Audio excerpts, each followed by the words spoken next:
देव या ओम नमः शिवाय जरूर लिखें। तो आइए अब जानते हैं महादेव के प्रिय वस्तुओं के बारे में। भक्तों, सबसे पहली और सबसे महत्वपूर्ण चीज है गंगा जल। सावन में गंगा जल का घर में होना बहुत जरूरी है, क्योंकि बिना गंगा जल के पूजा अधूरी मानी जाती है। अगर आपके घर में पहले से गंगा जल रखा है तो बहुत उत्तम है, नहीं है तो तुरंत मंगवा लीजिए। कभी भी जब आप अभिषेक करना चाहें तो गंगा जल को थोड़ा सामान्य जल में मिलाकर भगवान शिव और नाग देवता का अभिषेक कर सकते हैं। ये बहुत पुण्यदायक माना गया है भक्तों। अब दूसरी चीज की बात करें, अगर आपके घर में भगवान शिव की कोई फोटो या प्रतिमा नहीं है तो आप उसे बाजार से या किसी मंदिर से जरूर ले आइए। मंदिर से ली गई प्रतिमा और भी पवित्र मानी जाती है। साथ ही एक छोटी सी शिवलिंग भी साथ में ले आइए। सावन के पूरे महीने में शिवलिंग का अभिषेक करना बहुत फलदायी माना गया है। अगर आपके पास दूध ना हो तो केवल गंगा जल से भी अभिषेक किया जा सकता है। शिव जी बहुत ही सहजता से प्रसन्न हो जाते हैं। अब तीसरी जरूरी चीज है तांबे का लोटा। अगर आपके पास पहले से तांबे का लोटा है तो बहुत अच्छी बात है, अगर नहीं है तो अभी से खरीद लीजिए। इसे अच्छे से साफ करके तैयार रखिए। चाहे तो एक पीतल का लोटा भी ले सकते हैं, क्योंकि तांबे के लोटे से आप केवल जल अर्पण कर सकते हैं। अगर आप उसमें दूध या चीनी जैसी चीजें डालते हैं तो वो सही नहीं माना जाता।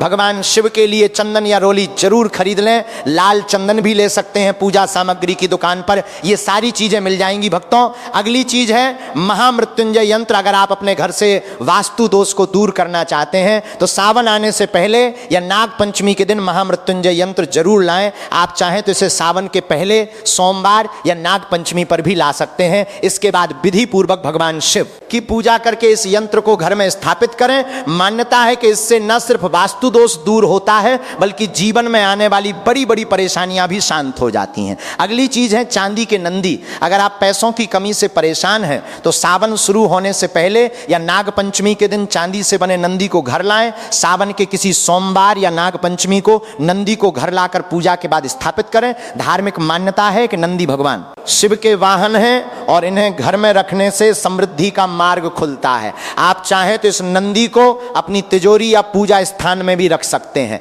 अब भक्तों, अगली चीज है पारद शिवलिंग। अगर आप चाहते हैं कि शिव जी की कृपा हमेशा बनी रहे तो सावन में अपने घर पारद शिवलिंग जरूर लाएं। सावन के किसी भी दिन या नाग पंचमी पर इसे घर लाकर गंगा जल या कच्चे दूध से अभिषेक करें। मान्यता है कि पारद शिवलिंग की स्थापना से घर में सुख समृद्धि और शांति बनी रहती है। भोलेनाथ की कृपा से जीवन में नए अवसर और सकारात्मकता आती है। अगला चीज है डमरू। अगर जीवन में रुकावटें और परेशानियां लगातार बनी हुई हैं तो सावन के महीने में डमरू जरूर घर लाएं। पूजा के समय इसे बजाएं और फिर इसे अपने घर के मंदिर में रखें। मान्यता है कि डमरू की ध्वनि से नकारात्मक ऊर्जा दूर होती है और घर का वातावरण पवित्र बनता है। इसके साथ ही वास्तु दोष भी दूर होता है और सकारात्मक ऊर्जा का संचार होता है। भक्तों, अगली चीज है बेलपत्र। बेलपत्र को शिव पूजन में सबसे आवश्यक माना गया है। शास्त्रों के अनुसार सावन में शिवलिंग पर बेलपत्र अर्पित करने से सभी पाप नष्ट होते हैं और मनचाही कामनाएं पूरी होती हैं। अगर आप बेलपत्र का पौधा घर में लगाते हैं तो ये नकारात्मक ऊर्जा को दूर करता है और घर में शांति बनाए रखता है।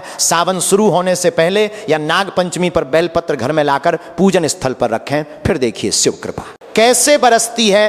तो इस सावन इन चीजों को घर लाकर आप भगवान शिव की विशेष कृपा पा सकते हैं। भक्तों, अब हम आपको सावन और नाग पंचमी की पूजा से जुड़ी कुछ जरूरी चीजें भी बता देते हैं, जो आपको सावन के महीने में भगवान शिव की पूजा के लिए पहले से ही तैयार रखनी चाहिए और कौन कौन सी चीजें खरीदना चाहिए। कई बार क्या होता है, हम छोटी छोटी चीजें भूल जाते हैं कि क्या खरीदना है और क्या नहीं, कंफ्यूजन बनी रहती है। लेकिन अगर आप पहले से ही ये चीजें खरीद कर रख लेंगे तो पूजा के समय कोई अड़चन नहीं आएगी और पूजा सरल और सफल हो जाएगी। सबसे पहली चीज है भस्म। भस्म भोलेनाथ को सबसे अधिक प्रिय है। सावन मास में आप शिव मंदिर से भस्म लाकर पूजा स्थल में रख सकते हैं। इस भस्म के साथ शिव पूजा करने से बहुत लाभ होता है और बची हुई भस्म को तिजोरी में या धन संग्रह के स्थान पर रखा जा सकता है। इससे धन की कभी कमी नहीं होती और भोलेनाथ की कृपा से सभी कष्ट दूर हो जाते हैं। भक्तों, दूसरी चीज है रुद्राक्ष। रुद्राक्ष भी भोलेनाथ को अत्यंत प्रिय है। मान्यता है कि शिवजी साक्षात इसी रुद्राक्ष में निवास करते हैं। रुद्राक्ष को सावन माह में घर लाने से सुख, सौभाग्य और समृद्धि की प्राप्ति होती है। इसके अलावा शिवजी की कृपा से जीवन की कई समस्याओं से छुटकारा मिल जाता है। भक्तों, रुद्राक्ष एक प्रकार का फल होता है। इसे शिवजी का ही अंश माना जाता है। शिव पुराण में बताया गया है कि रुद्राक्ष की उत्पत्ति शिव जी के आंसुओं से हुई है। अगर आप रुद्राक्ष की माला धारण करने के बारे में सोच रहे हैं तो सावन और नाग पंचमी का महीना इसके लिए सबसे उत्तम है। मान्यता है कि रुद्राक्ष को धारण करने से न सिर्फ आपके ऊपर सभी प्रकार के अशुभ ग्रहों का प्रभाव कम होता है, बल्कि यह शांति और सुकून भी प्रदान करता है। दो मुखी रुद्राक्ष को धारण करने से आप अपने परिवार के लोगों में संतुलन स्थापित कर सकते हैं। भक्तों, आप चाहें तो गौरी शंकर रुद्राक्ष को पहनकर अपने वैवाहिक संबंधों में मिद्रास को बढ़ा सकते हैं। भक्तों, अगली वस्तु है गंगाजल। भोलेनाथ को जल एवं गंगाजल दोनों ही प्रिय होते हैं। यही वजह है कि शिवलिंग पर बस एक लोटा जल चढ़ाने से ही शिव जी प्रसन्न हो जाते हैं। गंगाजल महादेव को अत्यधिक प्रिय है। गंगा जी को महादेव ने अपने सिर पर विराजमान किया हुआ है। ऐसे में यदि आप सावन के महीने या नाग पंचमी पर गंगाजल लाकर उसे शिव जी का अभिषेक करें तो आपको उनका आशीर्वाद जरूर प्राप्त होगा। भोलेनाथ आपके घर में धन की वर्षा कर देंगे। आपको कभी आर्थिक तंगी का सामना नहीं करना पड़ेगा। थोड़ा सा गंगा जल सावन के माह में अपने मंदिर में लाकर अवश्य ही रखना चाहिए। ऐसा करने से भोलेनाथ का आशीर्वाद सदा बना रहता है। अगली चीज है बेलपत्र। भक्तों, पौराणिक कथाओं में शिव पूजा में बेलपत्र के महत्व को बताया गया है। मान्यता है कि सावन मास में शिव जी को बेलपत्र अर्पित करने से हर मनोकामना पूर्ण होती है। लेकिन यदि सावन माह में बेलपत्र आसानी से ना मिले तो आप चांदी का बेलपत्र बनवाकर उसे घर ले आएं और फिर उसे शोध कर रोजाना शिव जी को अर्पित करें। सावन माह के बाद इसे अपने धन रखने के स्थान पर तिजोरी में रख दें। भक्तों, ऐसा करने से भगवान भोलेनाथ की कृपा से घर में सुख समृद्धि बनी रहती है और कार्य में आ रही रुकावटें दूर हो जाती हैं। अगली वस्तु है पारद। शिवलिंग पारद और शिव जी का एक खास संबंध माना जाता है। कहते हैं यदि सावन में पारद शिवलिंग को घर लाकर उसकी रोज पूजा की जाए और अभिषेक किया जाए तो आपके ऊपर से हर तरह के दोष समाप्त हो जाएंगे। यह भी मान्यता है कि जो भक्त पारद शिवलिंग की पूजा करता है भगवान महाकाल उसकी स्वयं रक्षा करते हैं। यह शिवलिंग घर में सुख और शांति लाता है। इससे घर में कोई बीमारी नहीं रहती और धन धान्य में भी वृद्धि होती है। भक्तों, अगली चीज है त्रिशूल। त्रिशूल भगवान भोलेनाथ का अस्त्र है। ये हमेशा भगवान भोलेनाथ जी के साथ रहता है। भक्तों, त्रिशूल को बहुत पूजनीय माना जाता है क्योंकि ये तीन लोक और त्रिदेवों का प्रतीक माना जाता है। भगवान भोलेनाथ के साथ त्रिशूल का भी पूजन किया जाता है।